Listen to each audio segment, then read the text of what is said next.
жона уахык чираяптен кедандага жүгдү диен сиралас илин өттүгер урахалаакта сирге тухунан бээлере кахайыстыбы теринен улорбуттара. Из автобиографических записок Гавриила Иосифовича Чиряева.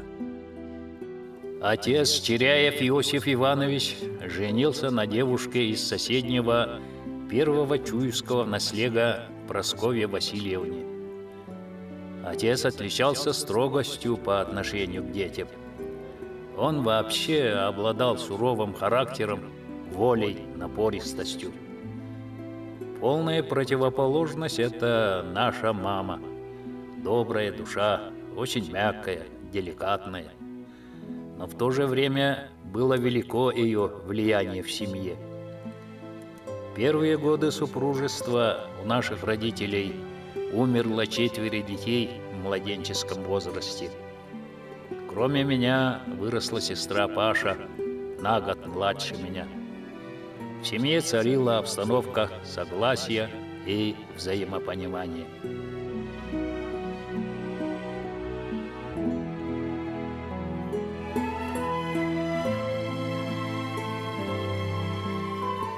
Ванна элбегулени чираяп уахык уйбанда біз Гавриил уахыгы уолын кытта. Соланнар маяғы дериненнер өктелбектах сиреңороннор былыр серийнигер бурдук болгоны ханнар, орус бурдугу хан, селихине бурдугу хан, нешимени ханнар, ышкылат дериненнер, туакта хүрдактык байыллыттык олар жебиттара манна.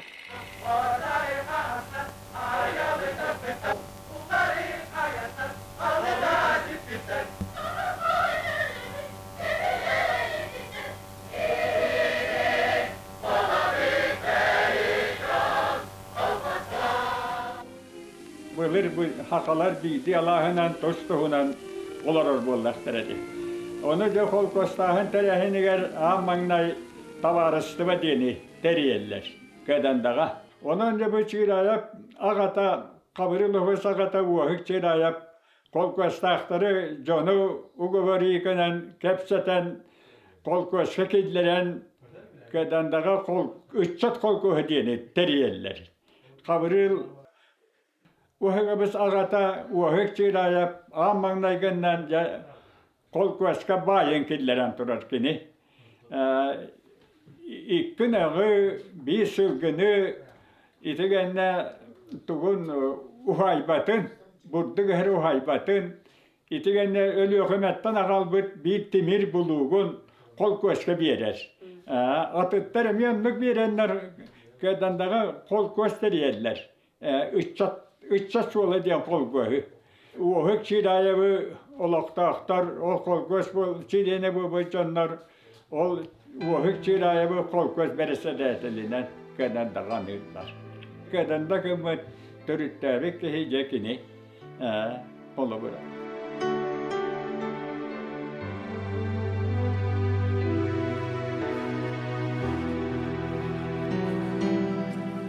Bihi oskola bu çocuğa. Çocuktan 12 kilometre Irak olur. Jonno bu ganya çiraya satı verenler. Çoluğu mastina geliyor vardı. Vakta vallahi. O çocuğu skolaya baran tüyek lahi bitirir. Tüyek lahi biter bitinken o uhuk çiraya biliyor yanıgar köhen kireç oğutun öğrettirir. Из автобиографических записок Гавриила Чиряева.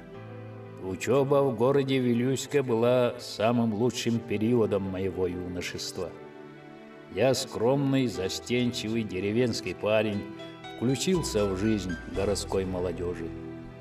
Учился в школе хорошо, однако отличником не был. До сих пор считаю, что педагогический коллектив Вилюйской школы был весьма сильный. Учителей своих я запомнил и всю жизнь буду им благодарен.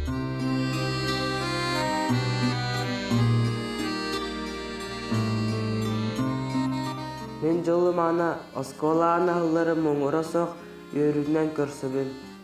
Мен аспыт өрөг жылыгар бүлүк ораттагы орто школа 7 классын туйгун өрөнәчинен бүтөрбүзем. Онна аспыт өрөг жылыгар комсомол члены болбузум. Билигин каз жылайы миллионнарынан өрөнәчи ыччаты кетенерачы школа хыллыйта улуу браанник болла. Мен быйыл аксыз класска өрүнөбүн. Быйылгы өрөг жылыгар былырыңы кыйылырбын ыктыбакка туйгуну көрөнем.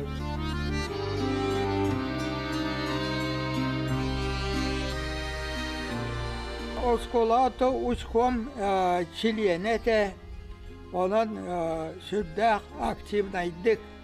Хайдары исейттен, очытағыттан оғылыры бас көз болар.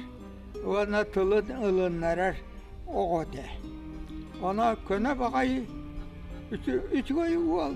Ona tuğatın naklı. Tuğatın onu üç ay tanıspız. İmmin suğa. Kini tığa siritten kelbi doğuttu. Menemiyet o kurat bollar bu tulayak bolan ben. O tuğ emiye ulahan üç ay tanısta innak bulak. Usulu bir sürü dağırakan. O sobenle seri sılları gar.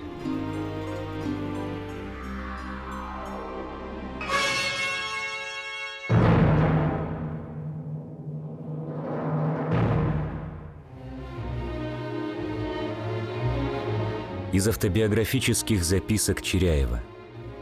История нашего поколения делится на два больших этапа – довоенный и военный.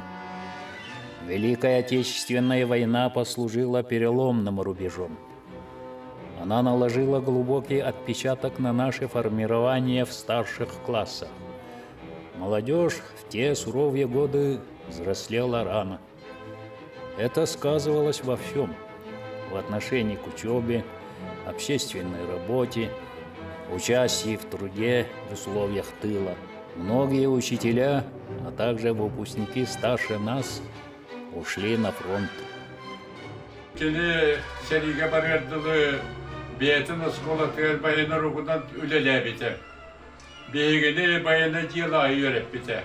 Oğulur göhürde asımdan astısı her 50 astısı her Günay banan şurada her devellek epetin kayanda tutturur karakterde bayanlar rukovoditelete. Kene kuruk ütçettir gittir olur gitti kuruk eriyesidir bolatçı. Из автобиографических записок Гавриила Чиряева. Подошел и срок моего призыва в армию. В мае 1943 года с большой группой сверстников из Вилюйских районов выехал на пароходе «Лермонтов». Нас провожало почти все взрослое население города, собравшееся на митинг в парке культуры и отдыха. Меня назначили старшим группы вилюйчан, а комиссаром Семенова Диму. Когда объявили мобилизацию, естественно, надо было перевозить только пароходами. Первая партия мобилизованных грузилась на пароходы «Ленин», «Лермонтов», «Киров» и «Москва». Пароходы все работали на дровах. То есть зимой заготавливали по берегам огромные поленницы дров.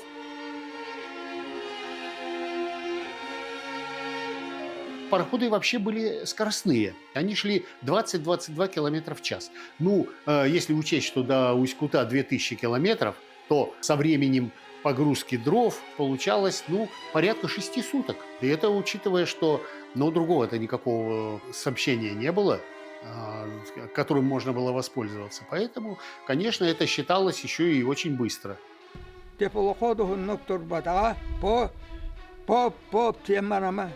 Parat ustan baraturda. Onna barar bütüyer onnuk cebihi tüy sangu sıycar onnuk hanabıt tüyhıcar jambol batağatıvıt hem bir örököçüs bit oğlattar etivit. Ota türabit öydüvütü kömüs kuyaktus tağpıt diyen onnuk haydara biga sana Allah'a etivit. Onnuk otta bitini bir öğrep bittere.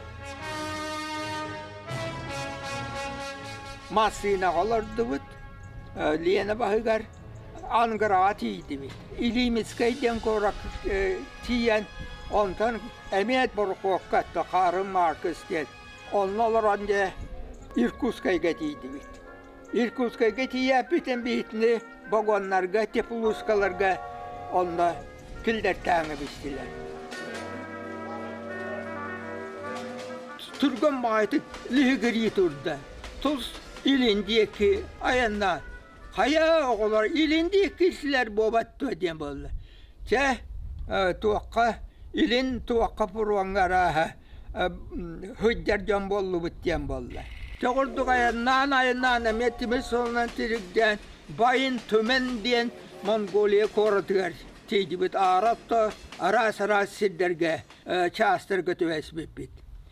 Bihi bollağına gane çireyip, men konam buguyup, İvan bana karekin, tuvalet doktora, ona da tuttarca, o sobay amtamadına orota tübestivit. Bu pışı автомат тербия тартамасти. Из автобиографических записок. Служил рядовым красноармейцем. Здесь я прошел школы нелегкой солдатской службы. Партийной комиссией 284-й дивизии в мае 1944 года, когда мне было 19 лет, был принят в члены Коммунистической партии Советского Союза. Меня, как молодого коммуниста, привлекали к проведению политзанятий с бойцами. Больше года был комсоргом роты. С января по май 1945 года обучался в офицерской школе, по окончанию которой получил воинское звание младший лейтенант и был назначен в штаб Забайкальского фронта. Сначала работал заведующим секретной части, потом начальником общего отдела интендантского управления штаба фронта. Jahaman itaatçılar bihiyaka iti kım kahiyakka kaydak soruy bökküt iyden. Suruk soruy bökküt. Sakahirine içattarigar. Çireye veti gillerde. Davay olur. Bihi toktu. Saka eder içattirar surukta hırıyor angara diyem. Eşe davay de böyle. Entul killer bekiydi. Tuğan tiyekistin soruy diyem böyle. Iti suruk istoriyete onu pıt ili batta. Ondan umdan asipit, ondan kahveka takımı diyem batta.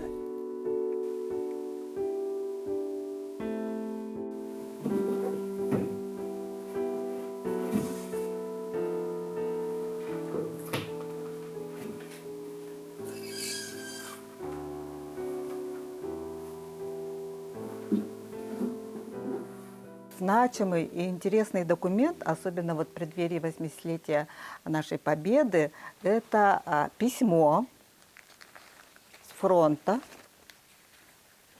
Документ это у нас называется «Переписка с воинскими частями. Отдел пропаганды и агитации Якутского обкома КПСС за 1943 год».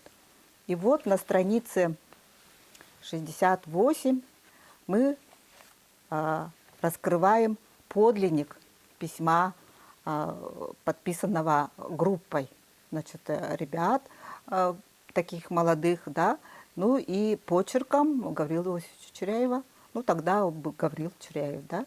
И вот они пишут обращение, значит, комсомольцам, да, товарищи комсомольцы, бойцы якуты, призываем вас еще и еще напрячь все силы для разгрома ненавистного врага всех народов нашей Родины для приближения часа грядущей победы над немецкими оккупантами.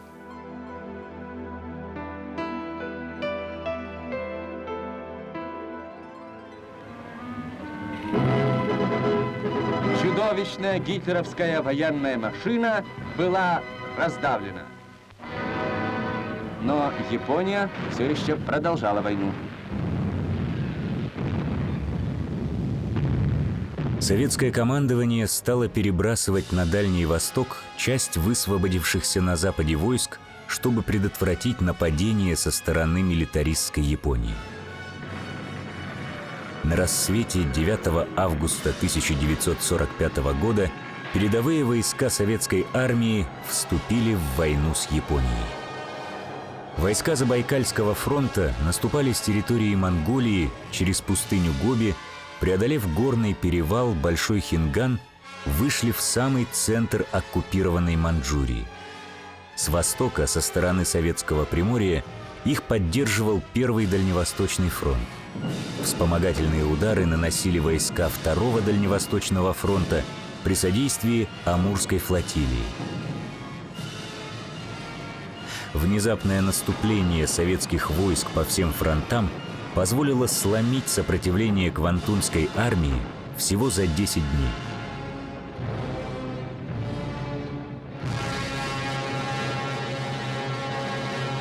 Квантунская операция иногда еще называют «Красный блицкриг».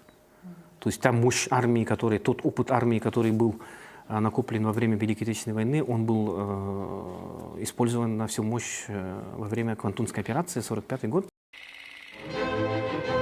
В итоге Красная армия освободила Манчжурию, территорию северо-восточного Китая, Ляодунский полуостров с Порт-Артуром, южную часть Сахалина, ряд островов на Курилах, а также портовые города Северной Кореи. 2 сентября 1945 года был подписан акт о безоговорочной капитуляции Японии.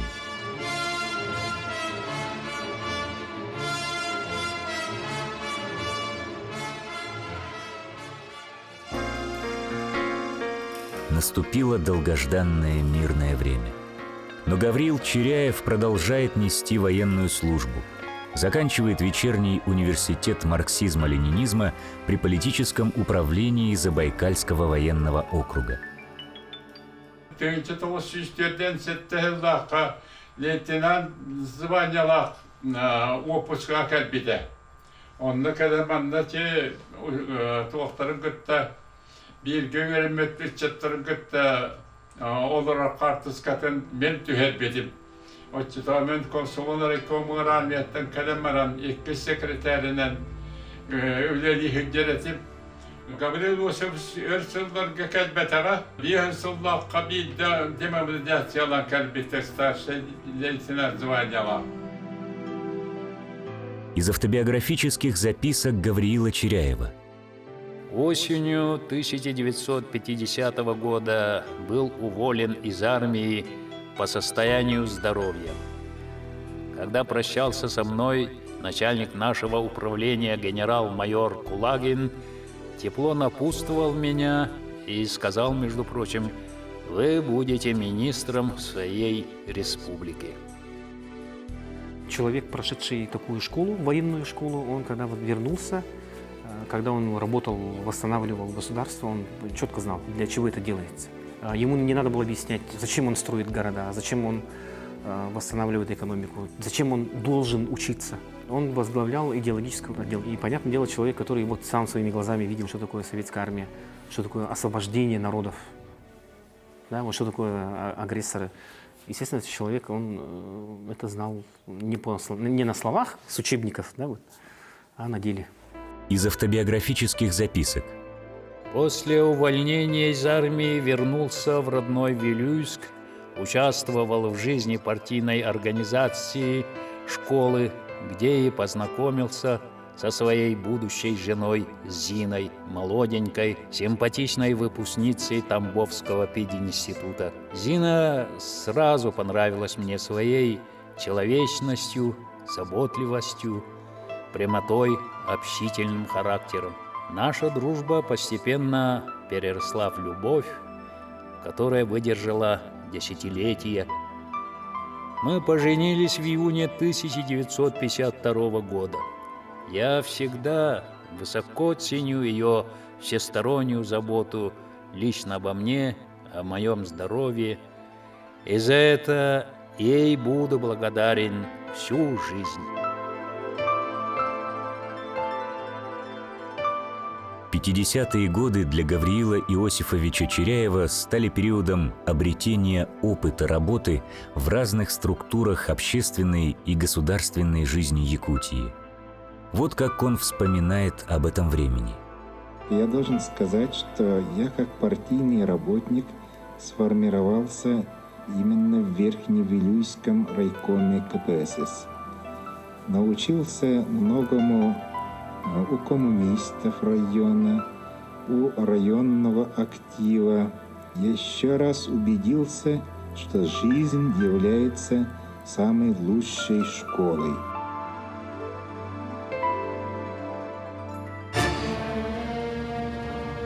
После выхода в газете «Правда» статьи за правильное освещение истории якутской литературы было принято постановление Бюро Якутского обкома партии, и следом были запрещены произведения классиков якутской литературы. Читать, изучать и распространять их стало незаконным. Шли острые, бесконечные споры вокруг вопросов литературного наследия. Многие выступали против решения Бюро областного комитета партии, в котором группа творческих работников и ученых обвинялась в поддержке буржуазного национализма, в распространении буржуазно-националистических идей. Ясно было, что обком партии в период культа личности допустил в идеологических вопросах явный перегиб, который вызывал такую болезненную реакцию.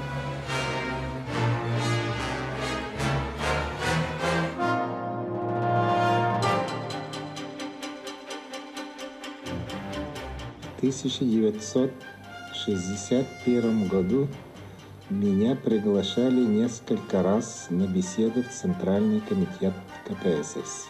Речь шла о рекомендации меня секретарем обкома КПСС по идеологии. Я не знаю, чья это была инициатива, то ли первого секретаря обкома партии, то ли отдела ЦК КПСС. Но к этому времени приметили, видимо, мою правильную ориентацию в спорных вопросах идеологической работы. Но для меня это было совершенно неожиданным. Гавриил Иосифович, став секретарем Якутского обкома партии по идеологическим вопросам, вместе с комиссией ЦК КПСС лично занимался изучением проблемы перегибов в отношении якутских писателей и ученых. В октябре 1965 года в возрасте 40 лет Гавриил Иосифович Чиряев был назначен первым секретарем Якутского обкома КПСС. В своих автобиографических записях он подчеркивает: «Работать первым секретарем обкома – это тяжелая ноша, огромная ответственность. Работа обкома исключительно многогранна. Практически нет ни одного вопроса общественной жизни, в который бы не вникал обком.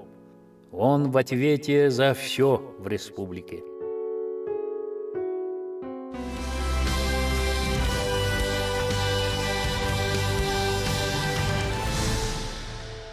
Если брать историю Якутии, то первая волна индустриализации это как раз связана с темой добычи золота в Алдане, геологическая разведка, например, да. Вторая волна как раз ложится на плечи Гавриила Чиряева. Странное чувство испытывает человек, впервые оказавшийся здесь, когда ему говорят, что он ходит по золоту. Горняки равнодушны к золоту как таковому. Это люди, честно делающие свое дело и хорошо понимающие его значимость для всей страны. Июнь 1974 года. 50-летний самоотверженный труд горняков Якутии высоко оценен коммунистической партией и советским правительством. Член Центрального комитета КПСС, депутат Верховного Совета СССР, первый секретарь Якутского обкома партии Гавриил Иосифович Чиряев вручает объединению Якут-Золото орден Трудового Красного Знамени. За рождение и бурное развитие горнодобывающей промышленности в Якутии, наглядное свидетельство торжества ленинской национальной политики, сплотившей всех советских людей в единую дружную семью, семью творцов и созидателей. Гавриил Осипович – это глыба всесоюзного, российского масштаба. При нем республика начала давать и по сей день огромное количество реальных продукций нефтегазовой отрасли, бриллиантовой отрасли, золото. Сегодня золото Якутии 52 тонны дает. Мы стране даем. Это те большие начинания, которые есть. Еще совсем недавно в этих местах Якутии не ступала нога человека. Теперь здесь многое изменилось. В таежной глуши появился поселок, которого еще нет на карте, но пользуется он большой известностью. Это поселок Мирный. Скоро дома поднимутся и на проспектах, которые пока только обозначены. 2 года назад в этом уголке Якутии было открыто богатейшее месторождение алмазов, не уступающее знаменитым южноафриканским месторождениям. Драгоценные камни здесь будут добывать и в шахтах, и в россыпях. Начало промышленной разработки алмазов в Якутии относится к 1957 году. Эксплуатация месторождения проходила в крайне суровых климатических условиях. Но уже к 1960 году годовая добыча алмазов составляла 2 килограмма. Это были алмазы не только ювелирного качества, но и промышленно-технического. Для руководства работами по строительству предприятий алмазодобывающей промышленности и их эксплуатации был организован трест «Якуталмаз». Гаврилу Иосифовичем я впервые познакомился в 1965 году. Я тогда работал директором обогатительной фабрики номер 3 в Мирном. И он впервые приехал в качестве первого секретаря Мирной ознакомиться с алмазодобывающей промышленностью. Вникал в каждый процесс, что делает, в каждом процессе какое оборудование работает, какие люди работают. Совершенно не стесняется переспрашивать, что ему непонятно. Он с таким же знанием, тонкостью, усердием сам спрашивал горняков, геологов, строителей, вникал во все дела. И вот это качество у него осталось на всю саму жизнь. Вот я был свидетелем, как он рос, знания по техническим вопросам. И он уже последние годы разговаривал совершенно свободно и знанием всех тонкостей нашего производства.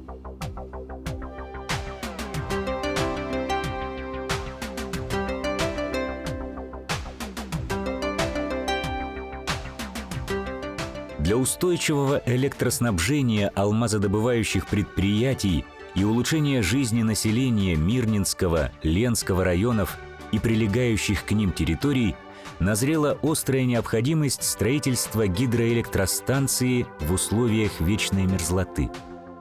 Все было впервые, и коллективу строителей удалось решить сложнейшие технические задачи. Их самоотверженный труд увенчался победой. Это был смелый шаг в будущее Якутии. Торжественный день наступил. Казалось, все усилия республики сомкнулись на пути. Первый секретарь обкома партии товарищ Черяев включает агрегат.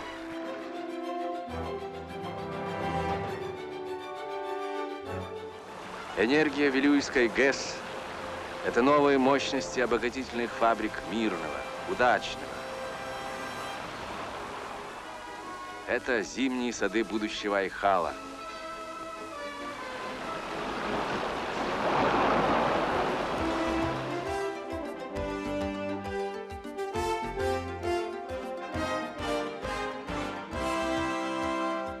Куда только не заносит жизнь человека.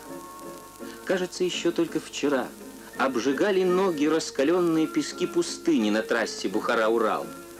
А вот уже скрипят снега Якутии под ногами людей голубого огня. Так называют газопроводчиков.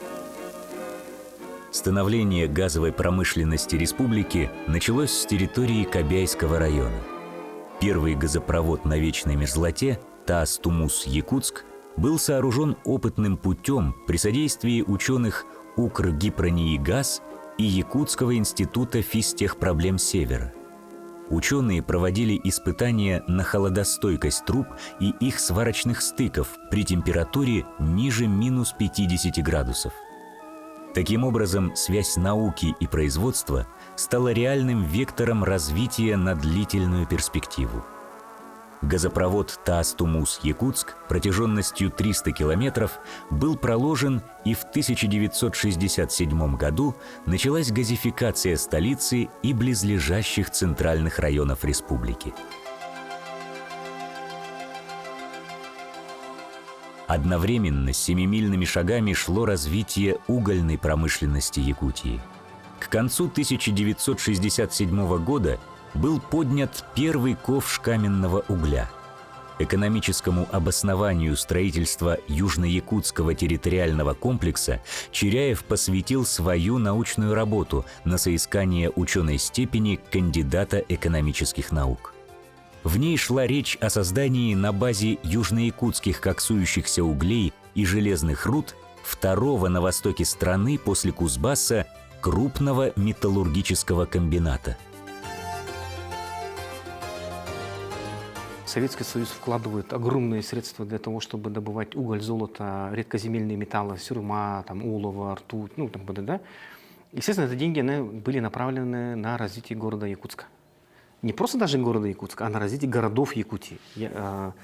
И Гаврил Васильевич Чиряев является человеком, при котором был вот буквально за щелчок, как говорится, там появляется город Нерюнгри.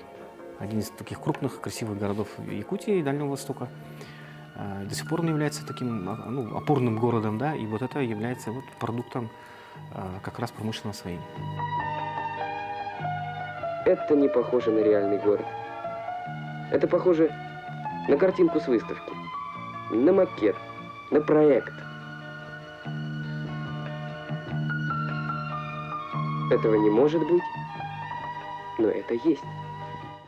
Он понимает свою миссию и свою цель, что для улучшения жизни народа, республики нужно приложить максимум усилий. А для этого что нужно было? Для этого надо было, вот как бы сейчас сказали, привлекать федеральные инвестиции, вести очень много переговоров, да, это тоже надо уметь, дипломатические какие-то практические отношения устанавливать с министерствами. РСФСР, СССР, большая страна, много республик, много областей.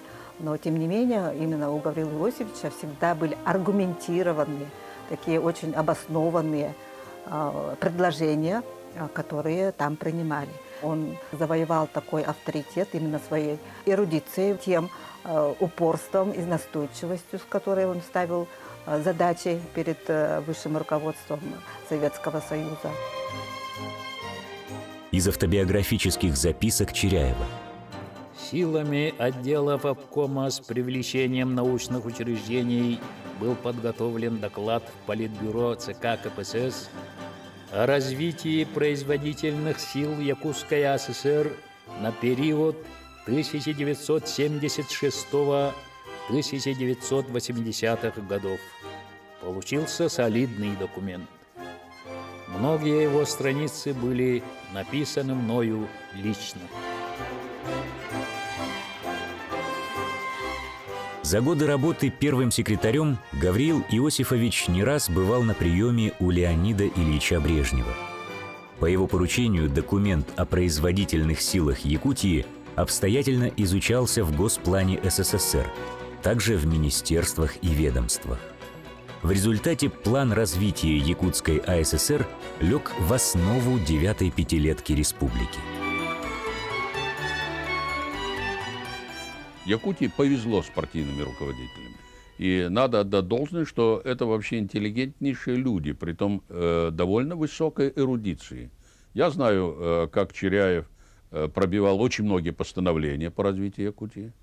А по тем временам пробить постановление правительства, значит получить материальную поддержку, решить проблему. И поскольку решалась не только, ставилась не только проблема как таковая, но ставились методы решения и материальное обеспечение, выделение ассигнований. Вот это давало возможность решать проблемы комплексно.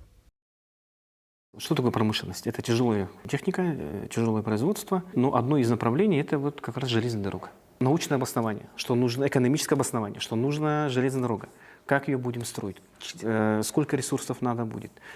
Элементарно, через какие почвы, через какие горы, где надо пробивать тоннели, где надо объезжать горы. Вот это все было заложено вот как раз эпоха Чиряева, промышленного развития. Да, вот этот момент. И современные изыскания по мерзлоты, условий мерзлоты, первое изучение влияния промышленности на экологию в Якутии как раз начинается в 70-е годы. Советская система, она подходила основательно. То есть рабочий он должен понимать четко, чем он занимается, для чего он занимается. Южная Якутия.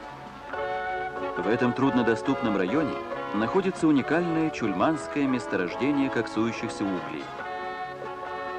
Новая трасса Бама-Тында-Беркакит открыла путь к этим богатствам. Лучшие строители трассы получили право уложить ее последнее звено на 14 месяцев раньше намеченного срока. Большая трудовая победа. Гаврил Иосифович, какое значение имеет эта железная дорога для якутской земли? Железнодорожная линия Бам-Тында-Беркакит открывает доступ к уникальным недровым богатствам Южной Якутии. Там мы уже начали разрабатывать месторождение коксующихся углей, строим Южно-Якутский угольный комплекс. Решениями 25-го съезда партии предусмотрено приступить к формированию Южно-Якутского территориально-производственного комплекса. Следовательно, будут создаваться и другие крупные предприятия на базе ресурсов этого района. Дорога, наверное, на этом не остановится. Да, мы полагаем, что прокладываемая сейчас линия явится первым участком будущей северо-восточной железнодорожной магистрали. Так что, может быть, мы с вами еще прокатимся в поезде Якутск-Магадан? Я вас приглашаю на эту поездку. Ну, спасибо большое. Пожалуйста. Спасибо. Со славной трудовой победой их сердечно поздравил Леонид Ильич Брежнев. Киноматериалы о деятельности Чиряева Гаврила Иосифовича, да, они отнесены, конечно, к особо ценным материалам. Годы деятельности Гаврила Иосифовича совпало с развитием нашей республики, промышленности, вот, например, строительство городов наших больших, Нерюнгри, развитие города Мирного, строительство поселка Айхал, Удачный, да, и сельское хозяйство не отставало. Заготовка кормов в Якутии, пожалуй, самое напряженное время короткой летней страды. Несколько лет назад появились в республике агрегаты по производству витаминной муки. На одном из таких агрегатов работает звено Луки Афанасьевича Акимова.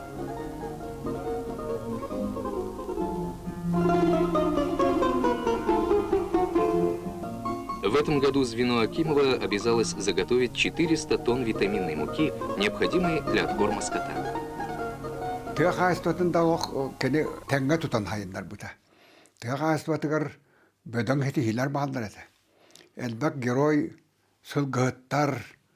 Герой гынниксыттар, Ленин орденнақ, адбақ сөйлеттірі үйнем көтен тақы бұттыр. Әпті онда көрдірі біт әме ұлапыз ол қаннық те қайыстатығыр. Онан кені Нұрос қайыстатын барғаларын тәңге тұтан республиканы қайындар бұты.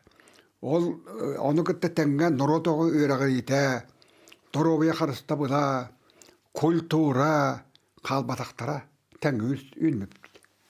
Қолы бұра культуран таантаны дәттәққа де бүгін хайынды бұд, бүкәлінік хайынды бұд дейір олақ қақ бұд соқ. Мәхейфі вестауның білінмет әті. Бұл бүгін арайды бұд, отақ бұд ұрық көзір ағара беттейір әтекене бұрын, құруқ. Оны онны кәті яққанады.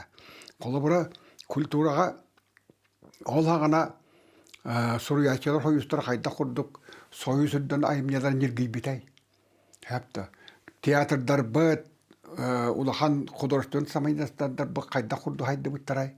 фестивальга баран кыттыбыттара Москва Большой театр сыанатыттан баран тоқта үддәгәт бага имдиларын көрдөр биттара жона халындар биттара жона хоқтар биттара хакайр нерейтен улатындар биттара иде барата Гаврил Сөз Чиряев хагана тонус агон сылдарга сетелебет кирби оны беге мәҗә оқтустак. Советский Союз үләләх болуга Госкомитет председателен Волков Александр Петрович тені кітті күскөлеліген севернен надбавкануна районна каписені келлерер. Оны манна ақтылығы әлбәқ кейі сурайыр, это социальный прорыв социального статуса населения ден. Онан бігеге нәхіленевіт үбі қатшылынан олығы тұпсырығы еті олық күсті құленің орбуттен сыналыбын. Онтан бұл Гаврил Иосифович Чиряев бұл хәттуын үс сылғы бітәхі құқағын тахарбыт, бұл қабарлығын олық қолқостан сапқосқа көһәрәбіттен ата бұлуңа артика денері қолқосқа албыт.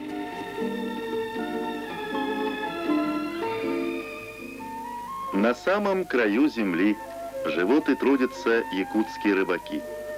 Но заботы у них общие со всей страной. Почти на 80% по сравнению с прошлым годом увеличил нынче улов рыбы колхоз «Арктика».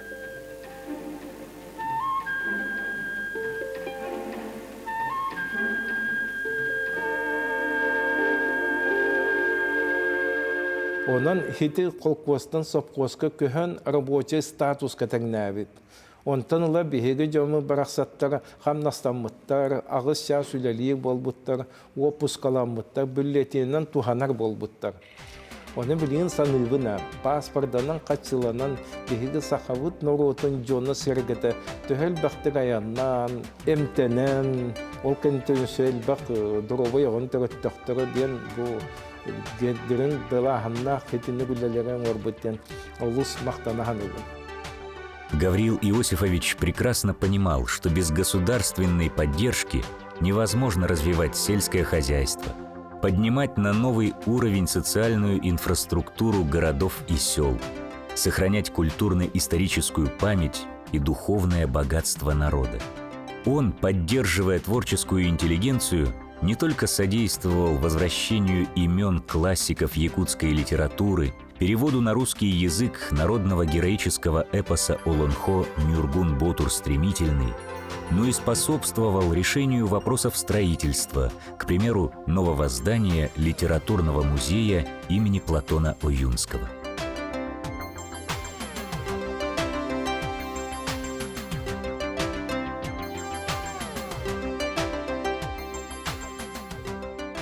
Наш музей очень многим ему обязан, если бы не его поддержка, если бы не его любовь к литературе, к искусству. Ну, может быть, и не было бы здания.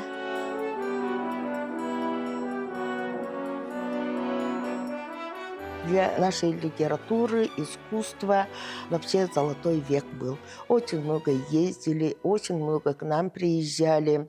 Допустим, 1975 год, когда здесь дни русской литературы и искусства проходили. Это вот старшее поколение, наверное, помнит.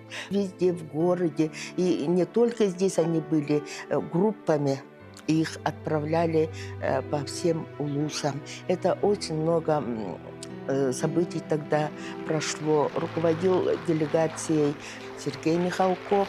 К великой радости якутских ребят в пионерском лагере состоялась встреча с автором дяди Степы, веселых стихов и песен, радующих уже не одно поколение юных читателей. Книжная выставка в библиотеке имени Пушкина. Произведения русских писателей, мировая классика на якутском языке. Гости садят парк дружбы. Они уедут, участники Дней литературы и искусства, но их деревца останутся здесь навек.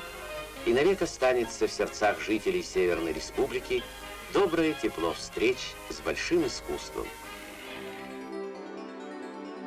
Почему люди считают, что это золотое время? Потому что были деньги. Эти деньги можно было отправлять на развитие социальной структуры, инфраструктуры, развивать культуру. Народ получает высшее образование. Очень много специалистов приезжает из Москвы, Ленинграда, в то время, да, и Якут становится научным центром. Тут начинают работать те институты, которых нигде в мире не было. Институт мирзлатоведения, например, тот же самый. Институт экологии, экономики Севера, например. Это тоже как бы они берут начало оттуда. Да? Вот это все естественники, они получают начало как раз вот 70-е годы. Это вот эпоха, когда вот было бурное развитие.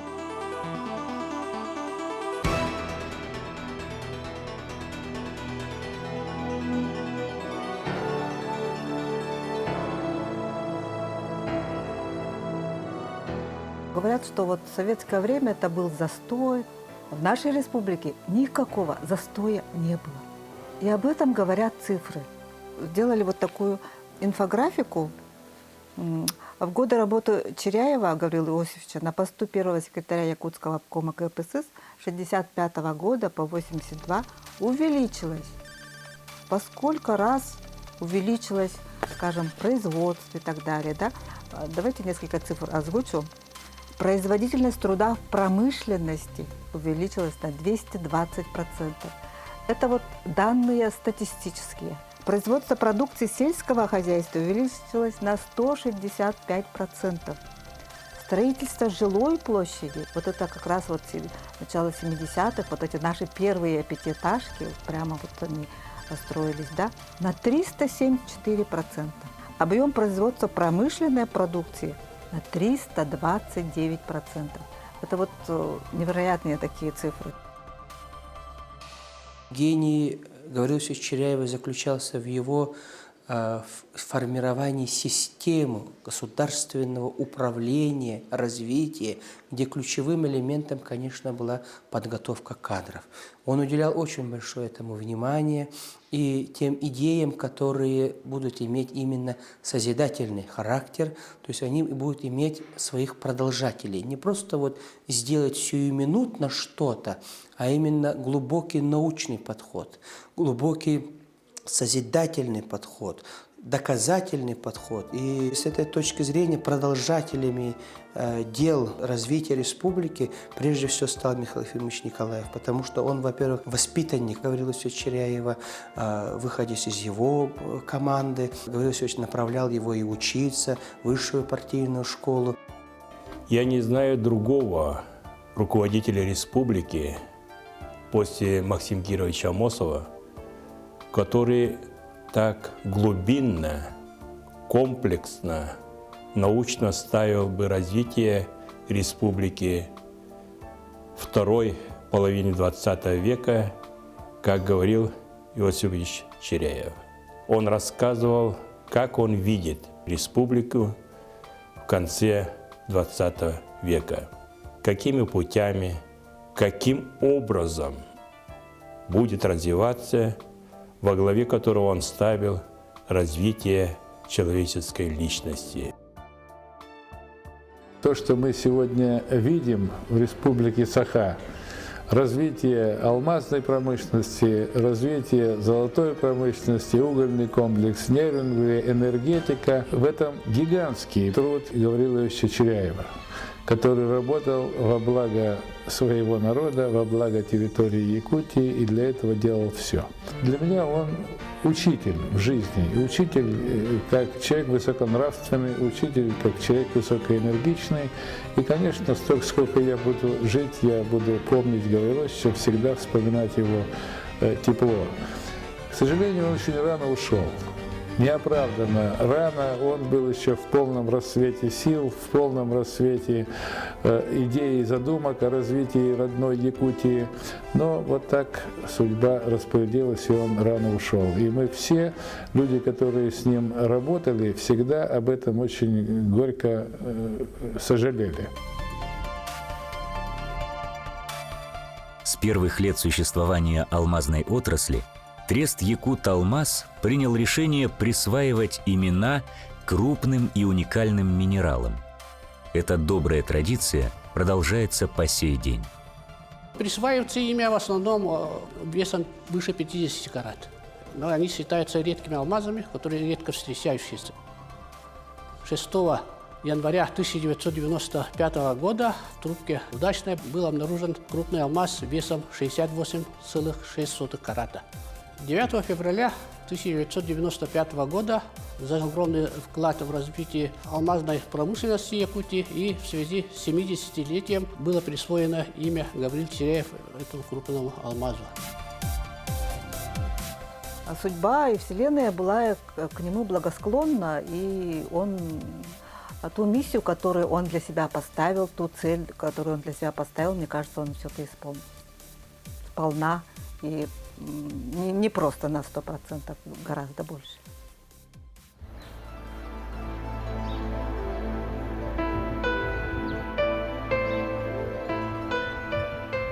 Я выходила за очень порядочного, честного, доброго, хорошего человека. Гаврил Ильич был очень занятый человек. И поэтому вот помогать семье в должной мере он не мог. Не потому, что он не хотел, а потому, что он не мог. Вот. Но влияние Гаврила Ильича очень большое в семье и на детях.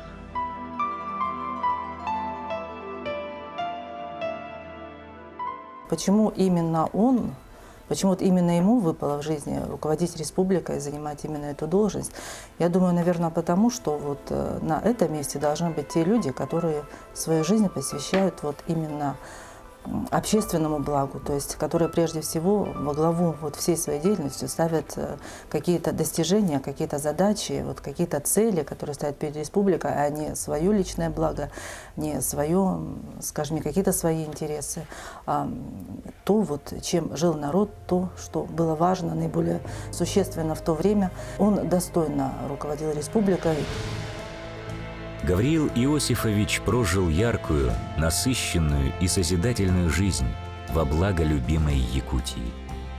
Будучи первым лицом в республике, принимал участие в работе съездов как депутат Верховного Совета СССР. Избирался членом ЦК КПСС, а также являлся членом Военного совета Забайкальского военного округа. Имел звание полковника и ученую степень кандидата экономических наук. Награжден орденами Ленина и Октябрьской революции, 2 орденами Трудового Красного Знамени. Является почетным гражданином Вилюйского улуса. Его имя носят Вилюйская среднеобразовательная школа номер 1, городской парк в городе Нерюнгри, улица в городе Якутске, а также самый твердый и многогранный природный минерал – алмаз.